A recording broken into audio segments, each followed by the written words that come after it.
This just took a massive turn for the Dallas Mavericks as their pursuit for a point guard continues.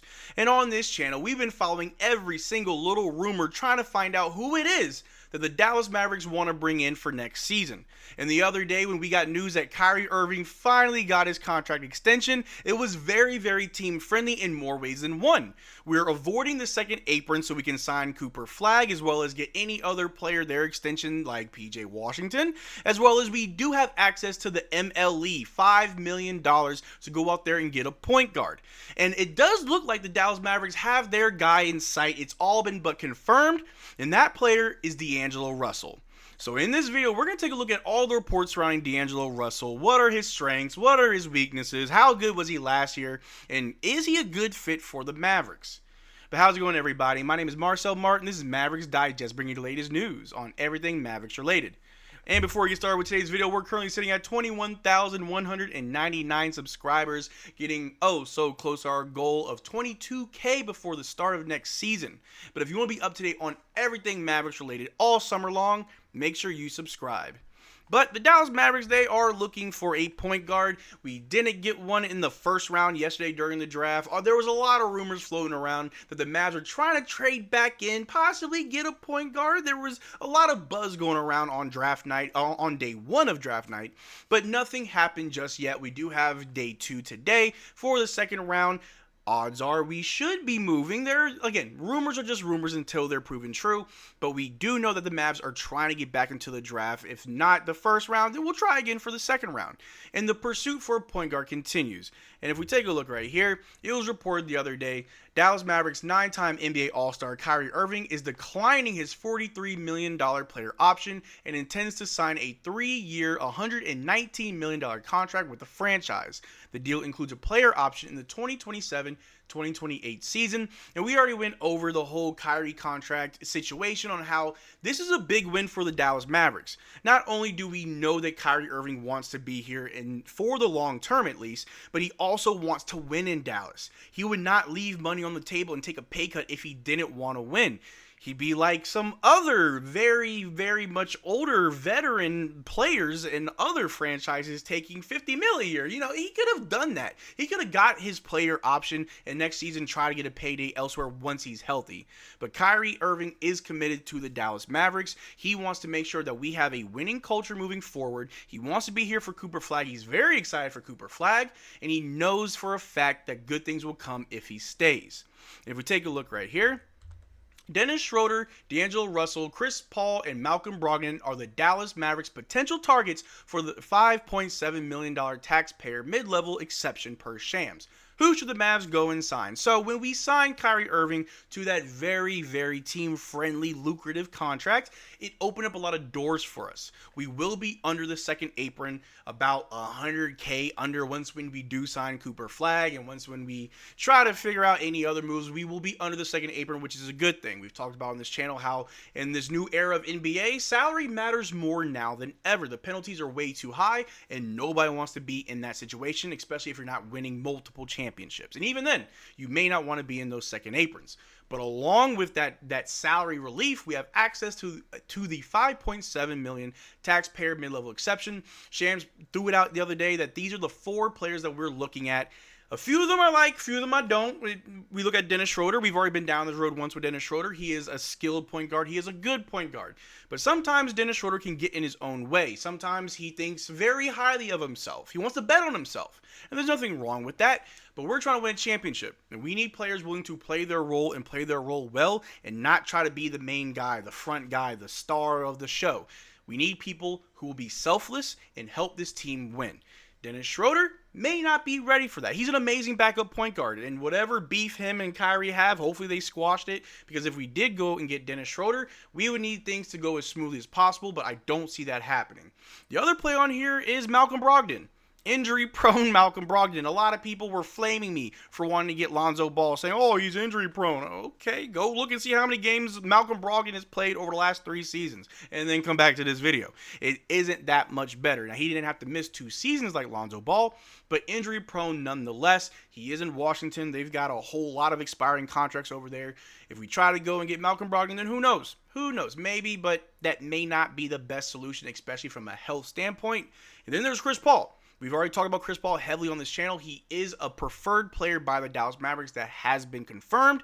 He played all 82 games last season. He's still that point god that we know he is. He's just a little bit older, and it wouldn't be that bad of a band-aid for the Dallas Mavericks. Until Kyrie comes back, we got Chris Paul. When Kyrie does come back, okay, Chris Paul to the bench or wherever else that you really want to go. And these are just temporary fixes. We have $5 million to get a temporary fix, which is much better than a player like Jrue Holiday. A $30 million Band-Aid? I'd rather have the $5 million Band-Aid that I probably don't have to worry about the following season when Kyrie is fully ready to be our full-time point guard. We got Brandon Williams to back him up. Najee Marshall can help out as well. And whoever we get for this season, we may bring it back or we may just not worry about it. But the other player that I left off that is getting a lot of attention from the Dallas Mavericks is D'Angelo Russell. If we take a look right here, it was reported that the Dallas Mavericks are the leading suitor to land D'Angelo Russell according to the Stein line. Followed up by saying, I know what you're thinking, but for a 1-year, $6 million deal, it's honestly a pretty decent value as a Band-Aid. And like I said, that's all it is. A lot of people would argue we need a good player. We need a better player, someone that can actually be a part of a championship team. And I totally understand if that's what we're still trying to do. Yes, you want players like that. I totally understand. But the Dallas Mavericks have already made it very, very clear they are not looking for a star caliber player to replace Kyrie until he returns. We just need someone good enough to hold it down. A lot of people have shown a lot of faith in Brandon Williams. I think he'll be great for us. And if you can find me a player that's at the same level as Brandon Williams, then why not? Why not someone like D'Angelo Russell? But before we get ahead of ourselves, let's take a look at his stats last season and see how well he played. For the season last year, he averaged 12.6 points, 2.8 rebounds, 5.1 assists, 0.4 blocks, 1 steal, 1.9 turnovers, and 2 fouls per game, while shooting 39% from the field and 31% from 3. There's a lot of things I like and a lot of things I don't like. If you look at the shooting splits, abysmal. 39% from the floor. I'd much rather see 39% from 3. 31% from 3, I can live with it, but not if you're only shooting 39% from the floor. The 12.6 points isn't too bad. The 5.1 assists is very, very good. And a lot of people that know what happened last year with the Lakers and D'Angelo Russell, you would know he was checked out. He really didn't want to be there, went back to Brooklyn, and now he's an unrestricted free agent. And if he wants to try to play for another contract, then why not come to Dallas? We have Anthony Davis, whom you played with. We also have Klay Thompson. We also have Jason Kidd as our coach, who I think Jason Kidd would like having D'Angelo Russell on his team to coach. And a lot of people would say, why get D'Angelo Russell? We can get Dante or even Spencer for probably less. But would it be a better option? If we take a look right here, just comparing Spencer Dinwiddie, for example, because he played the most games for us last year. Dante, better defender than both these players, but isn't as reliable. Spencer Dinwiddie compared to D'Angelo Russell.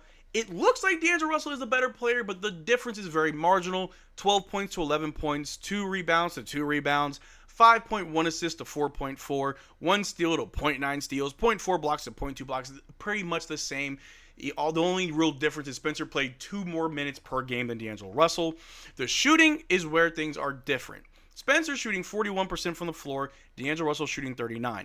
Spencer shoots 33% from 3, D'Angelo Russell shoots 31%.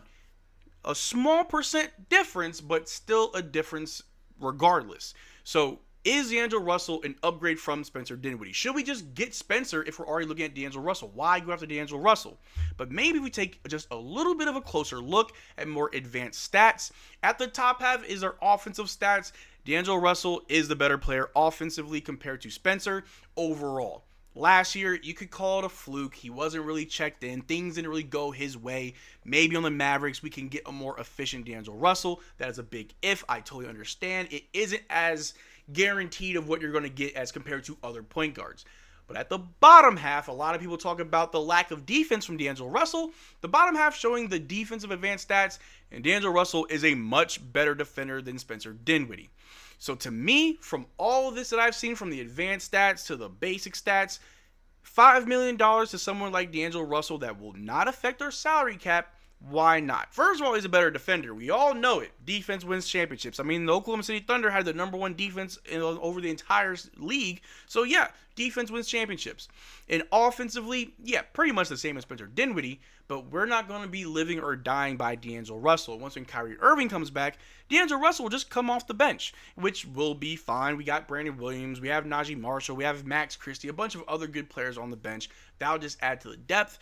If we don't have to rely too heavily on D'Angelo Russell, I think it'll be a good fit for the Dallas Mavericks. One of the things that Kyrie Irving as well as Klay Thompson have both admitted once being in Dallas is that they're free to just be themselves. And who knows, maybe D'Angelo Russell didn't work out in LA because he was told to be something that he wasn't. Playing alongside LeBron James, having JJ Redick as your coach, as a first-time head coach, maybe the formula wasn't there for D'Angelo Russell to be successful, but maybe the formula does lie in Dallas. I, for one, wouldn't mind if the Dallas Mavericks get D'Angelo Russell, and from all that I'm hearing, that is most likely the direction that we go. But until it is confirmed, until we do know for a fact that we're getting D'Angelo Russell, we just have to wait and see. Free agency doesn't start till July 6th, so we don't know until then. He is an unrestricted free agent, so we won't have to trade. You give him the $5 million taxpayer mid-level exception, whatever, and you're good to go. But let me know what you think in the comment section. Let me know what you think in the comment section down below. Do you think D'Angelo Russell is the best choice for the Dallas Mavericks? Or do you think there's someone else out there? Maybe it is Chris Paul. Maybe it's Lonzo Ball. Maybe it's Drew Holiday from the Trailblazers. Let me know what you think in the comment section down below. We can have a conversation about it. But that's all I got for you guys today. Thank you for being part of the video. Make sure to check out our Twitter and Discord. Links in the description below. And as always, y'all take care. Drink water. Peace.